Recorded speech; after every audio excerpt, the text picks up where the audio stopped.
안녕하세요. 우박개입니다. 아, 날씨가 좋네요. 오늘 컨디션은 좀 괜찮은 것 같고,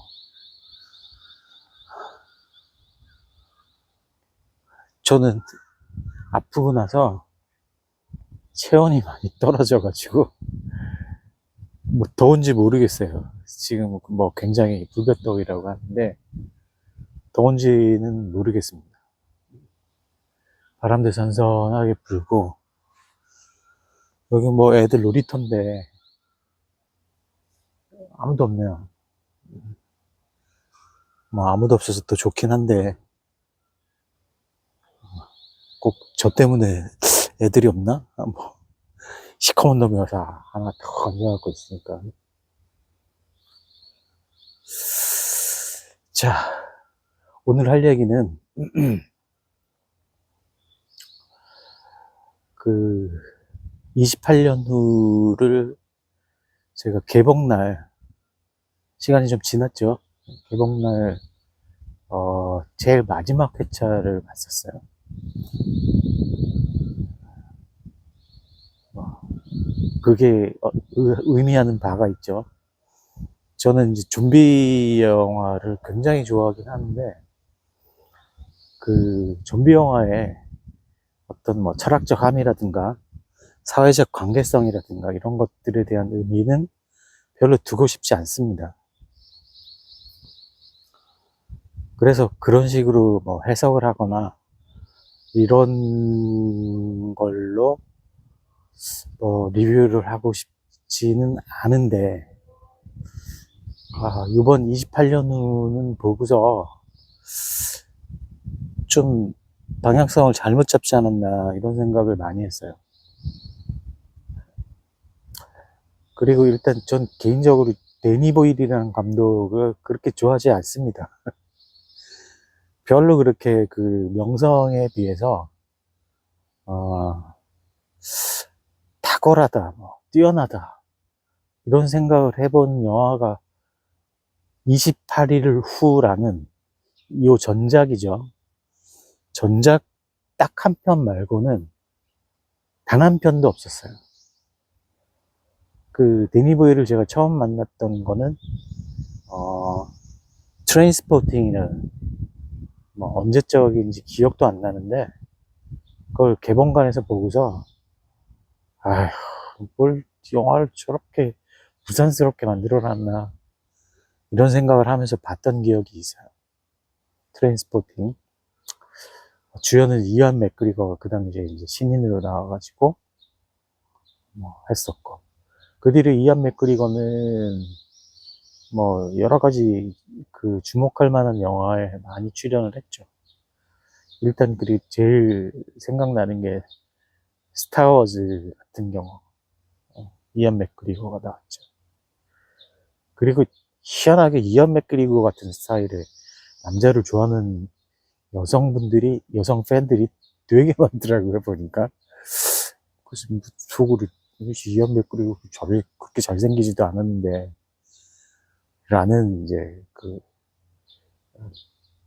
거의 그 질투성, 뭐 그런 생각도 한번 했었고. 자, 다시 28년으로 돌아와서 28년 후에 대한 이야기를 해볼게요. 이 28년 후를 제가 그 이야기하기 전에 28일 후라는 영화를 처음 봤을 때 사실은 데니 보일이 만들었다는 것도 모르고 봤어요. 근데 굉장히 쫄깃하게 어떤 그 추격신이라든가, 그 다음에 그 전에 이제 좀비가 뛰어다니는 영화가 있긴 있었어요.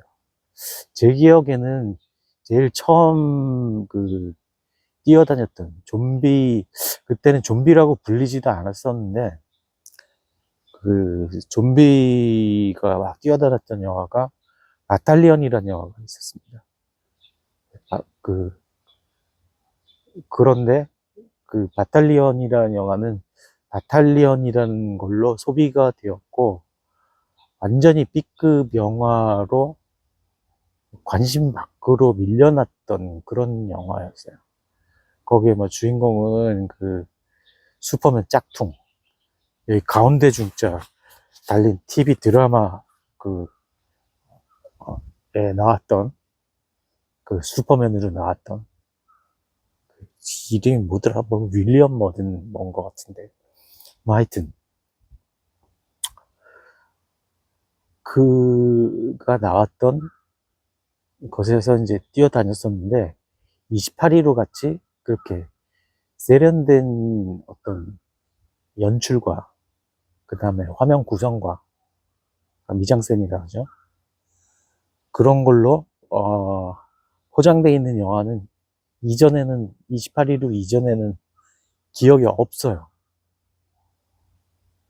그래서 28일호 정도면, 그리고 그 당시에 이제 어떤 그 28일호에 대한 그 기대치라든가 뭐 이런 걸로 따져봤을 때 속편이 금방 나오겠구나.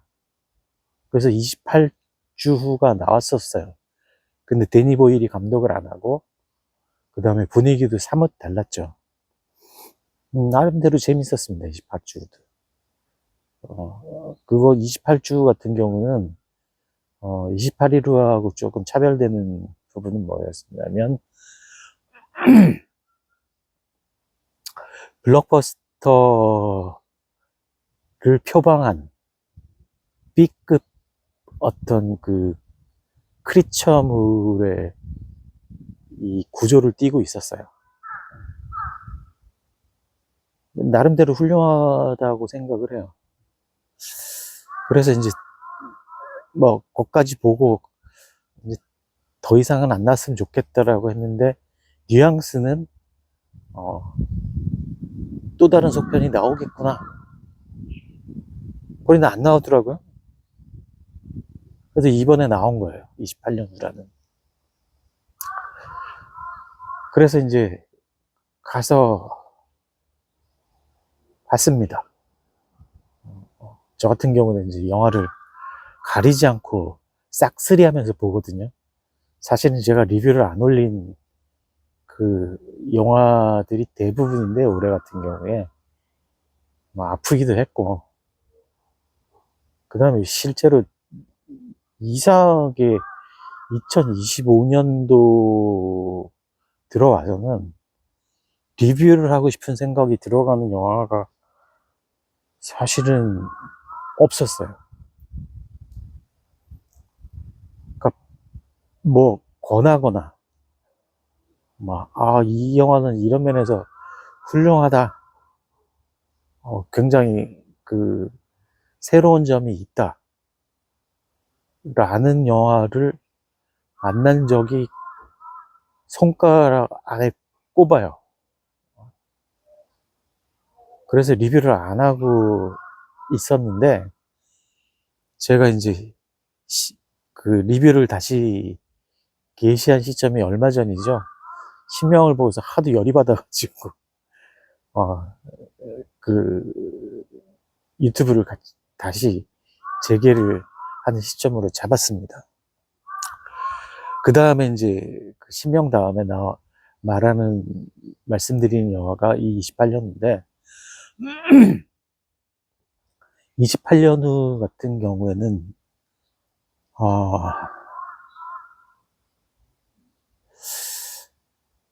이분 데니 보일 이분 이제 영화 그만 만들어야 되실 것 같아요. 도대체 말도 안 되고 개연성이라고 눈꽃만큼도 찾아볼 수 없고, 그 다음에 일단 무엇보다 영화가 재미가 없었어요. 너무 재미가 없어서. 왜냐면 말이 안 되니까. 말이.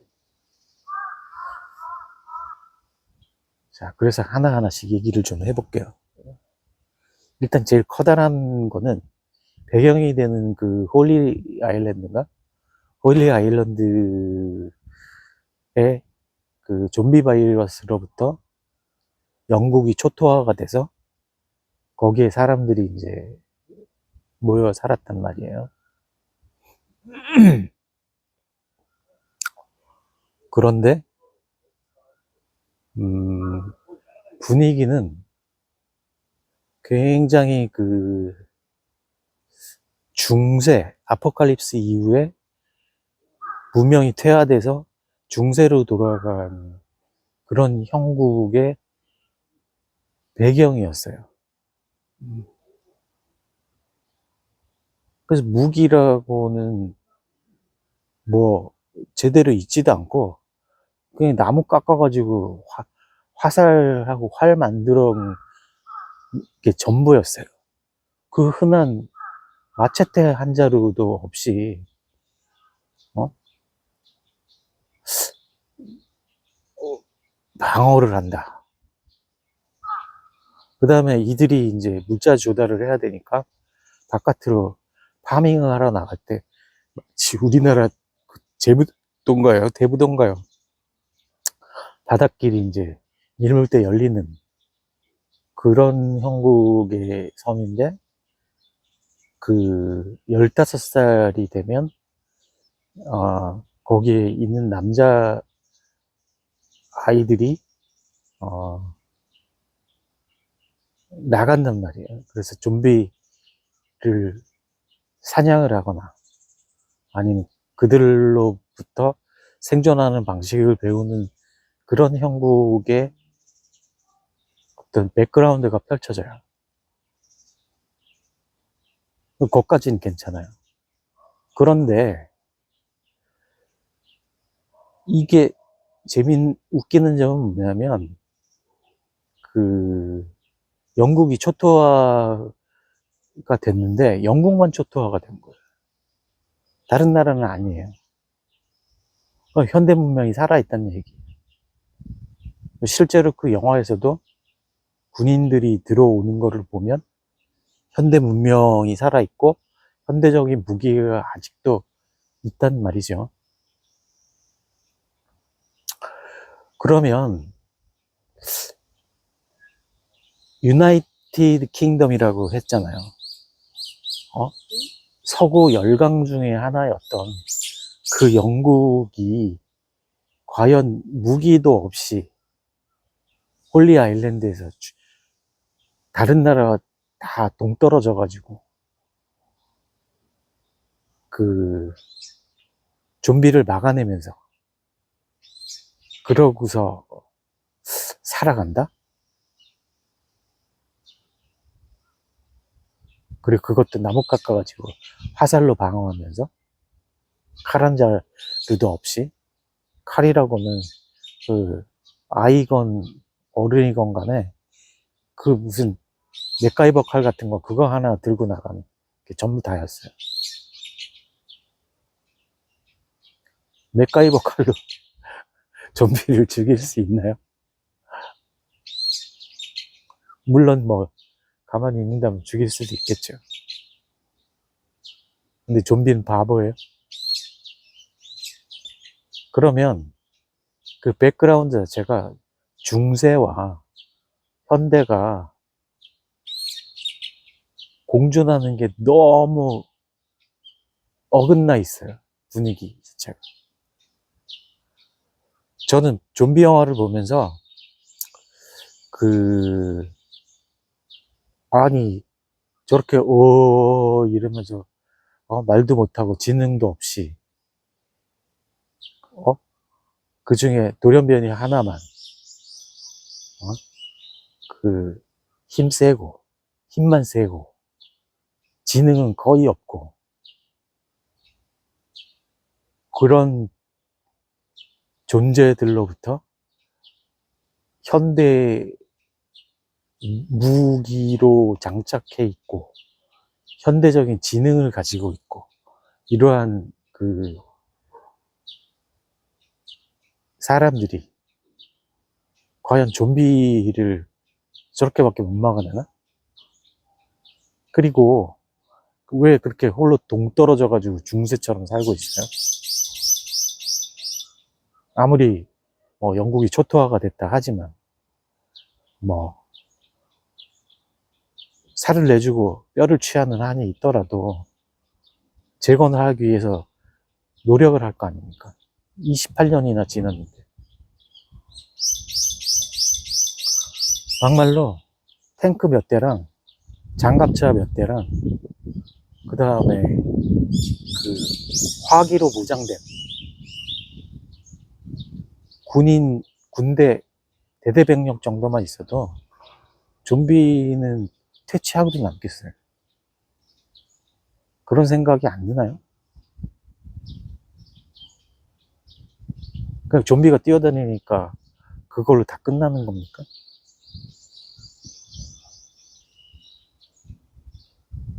마치 뭐 거기 삼손이라고 불리는 좀비가 이제 좀비 스스로 진화한 부분이 알파라는 종족과 또 다른 그 기어다니는 종족 뭐 있죠.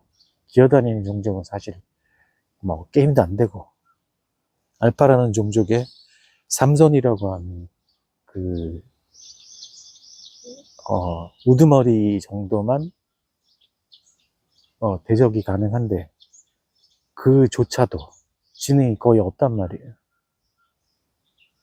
과연 그런 만약에 수평 비교를 했을 경우에 오합지졸들이 그 현대적인 무기와 지능으로 무장되는 사람들을 이길 수가 있어요? 맘먹으면 하룻밤 만에 다 쓸어버리겠구만. 그렇잖아요. 비행기는 여전히 날아다니고 배도 뜨고 무기도 그 육상 무기도 가능하고 군인도 무장이 가능한 그런 상태인데 아니 현대전처럼 가서 폭격기가 와갖고 한번 우르륵 휩쓸어 버리고 그 다음에 배에다가 탱크랑 싣고 가가지고 한번 싹쓸이 해버리고 그 다음에 남아있는 우합지졸들 군대 병력이 방탄복 입고 가가지고 총으로 몇 번 쏘고 유탄 발사기 달고 가갖고 터트려 버리고 그럼 끝나는 거 아니에요? 그러면 데니보이를 그 실패착은 뭐냐면 아니 그런 거를 뻔히 아는 사람이 차라리 그러면은 배경을 모두 다 초토화가 돼서 전부 다 중세화 됐던지 아니면 뭐 뭔가 인간도 뭔가 그 핸디캡을 가진다든지 그런 게 있어야 되는데 그런 게 전혀 없죠. 그런 상황에서 좀비들한테 그렇게 막말로 발린다? 저는 도대체 거기서 논리적으로 이해를 할 수가 없었어요. 그 다음에 성인식이라고 이제 하는데 15살이 되면 이제 나가서 그 사냥을 해온단 말이에요. 사냥을 하고 그 바깥에 나갔을 경우에 생존하는 법을 배운단 말이에요. 근데 여기서 주인공은 12살이에요. 기본적인 성격 자체가 굉장히 내성적이고 겁도 많고 외부로 한 번도 나가본 적이 없고 그래서 겁이 되게 많아요. 그리고 육체적으로도 굉장히 지금 취약한 상태예요. 활도 제대로 못 쏴가지고 어른이 쏘면 화살이 관통을 시킬 수도 있지만 얘가 화살 쏴가지고 관통도 안 되고 죽지도 않는 곳에다가 활 쏘고 단 한 마리의 좀비도 죽이지 못했어요. 처음에 나가서. 그래서 굉장히 심약하고 내성적이고 그런 아주 평범한 12살짜리 아이의 모습이 보여줬단 말이에요.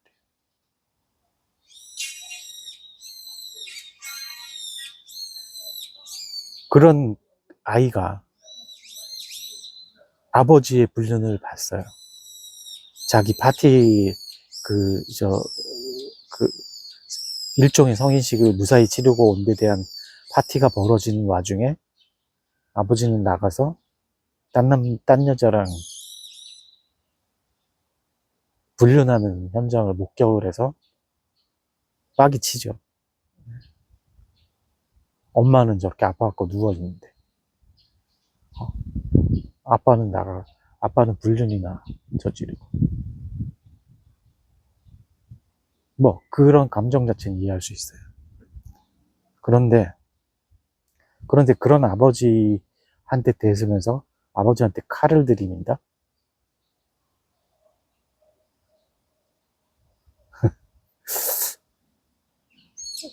아, 일단 이해가 안 가는 부분, 그 부분. 그래서 아버지를 쫓아내요. 나가라고 그래가지고. 그러면서 약간의 자의식이 생기면서 자기 어머니를 생각을 하죠. 바깥에 나가서 그 본 불빛에 의사가 있다는 말을 듣고서 엄마를 데리고 저기 가서 엄마를 고쳐야 되겠다. 만약에 이 아이가 조금이라도 똑똑하다면 아빠한테 그런 식으로 대섰거나 대서지 않고 아버지를 잘 구슬려 가지고 엄마를 데리고 그 다음에 아버지를 준동해서 엄마를 고치러 저기를 가보자 라고 하는 게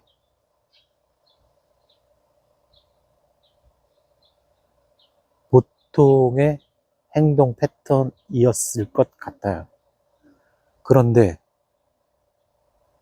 그렇게 나가가지고 성인식 때 나가가지고 바보 같은 모습을 보이고 무서워가지고 오줌 지를 것 같은 그런 정도의 아이가 엄마 보고 엄마를 데리고 그것도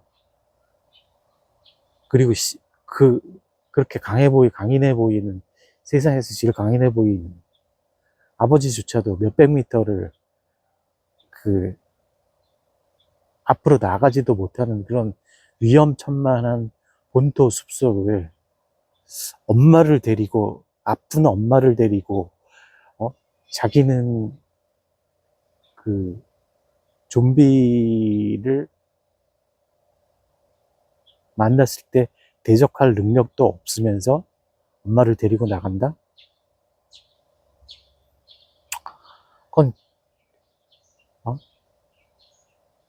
그 불속으로 뛰어드는 불나방이라 그러죠.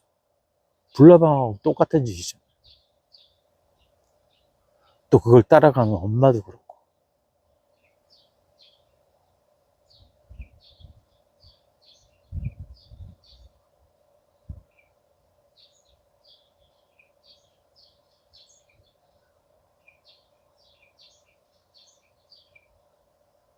그랬더니 어쨌든 나가서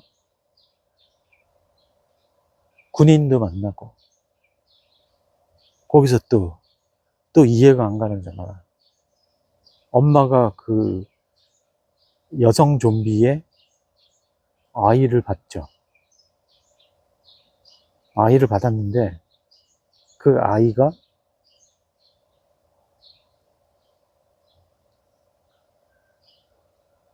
감염이 안 됐어요. 분명히 28일 후에서 나오잖아요. 원숭이의 그 분노 바이러스에 의해서 혈액으로 전염이 된다. 그러면 분명히 그 아이는 어떤 형태로든 바이러스가 잠복해 있거나 그 다음에 본색이 나올 수도 있는 문제인데 그냥 아무렇지도 않게 깨끗하다?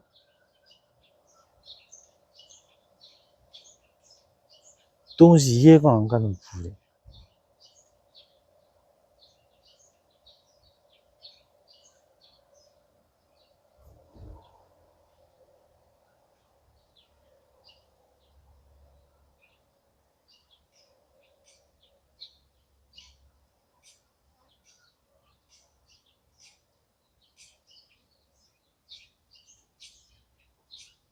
그래서 그 아이를 또 데려다 주고,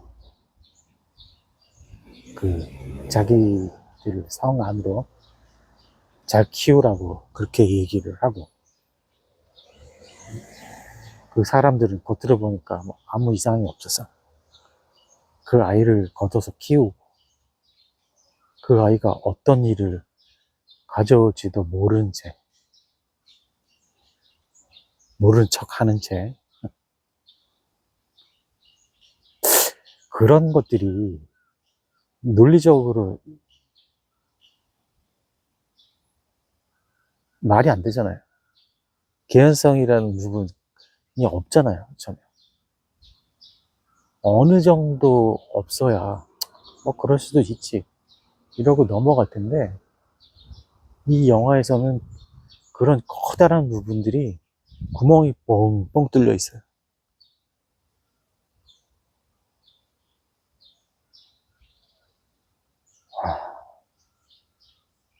그러더니 마지막에는, 마지막 얘기하기 전에 이 영화의 그래서 분위기도 좀 저는 마음에 안 드는 게, 그런 식의 그, 28일후 같은 그런 분위기에, 그런 톤의 영상은 저는 개인적으로는 이건 개인 취향의 문제입니다. 별로 안 좋아합니다. 깔끔한 게 좋지.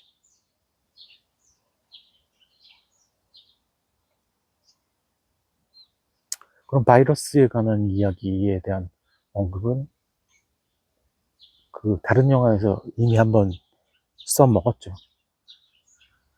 게임으로 너무 유명한 바이오 해저드라는 영화가 있었잖아요.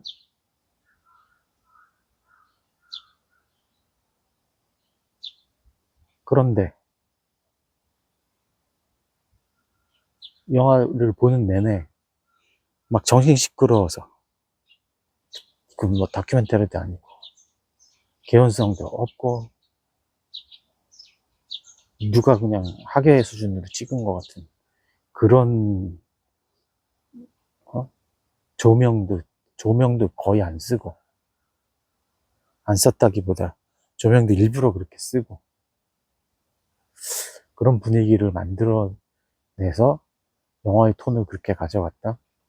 저는 라스 폰 트리의 킹덤 이후에 이런 풍의 영화는 그 한편으로 족하다고 생각합니다. 별로 그렇게 효과적이지 않았어요. 그러더니 마지막에는 느닷없이 이상한 애들이 나와가지고 분위기가 마치 사이버 펑키한 그런 분위기를 흘러가죠.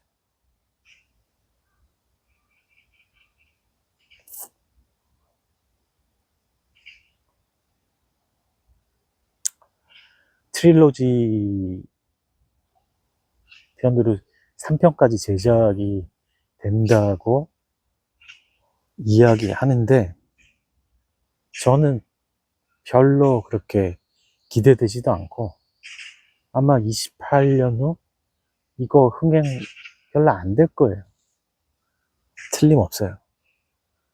일반 대중들이 원하는 거는 그 좀비가 어떤 형태로 쫄깃함을 주느냐, 그게 관건인 거지, 지금 이 영화처럼 뭐 다른 생각을 하게 만들고 다른 톤의 어떤 그 분위기를 가져가서 뭐 효과를 창출해낸다 이런 걸 바라는 게 아니거든요.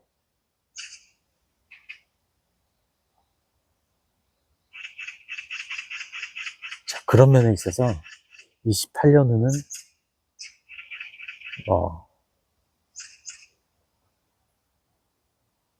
데니 보일이 나이를 너무 먹어서 좀 맛이 가지 않았나, 그런 생각을 좀 해봤습니다. 자, 그래서 28년 후에 대한 그 리뷰는 이 정도까지 하는 걸로 마칠게요. 네. 별로 더 이상 할 얘기가 없습니다. 그리고 다음번에 28년 후 시리즈가 나온다? 저는 안 볼 겁니다.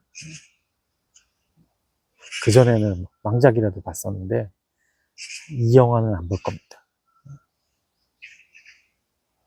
돈 아깝습니다, 이제. 자, 보실 분은 그냥 참고만 하시고요. 저의 개인적인 의견이니까 크게 신경 쓰지 마시고 보실 분은 보십시오. 그냥 그런 크게 개연성을 생각하지 않는다면 영화 중반부까지는 괜찮을 수도 있어요. 근데 저는 아니었습니다. 자, 이상 리뷰 마치도록 하겠습니다. 우박이었습니다. 감사합니다.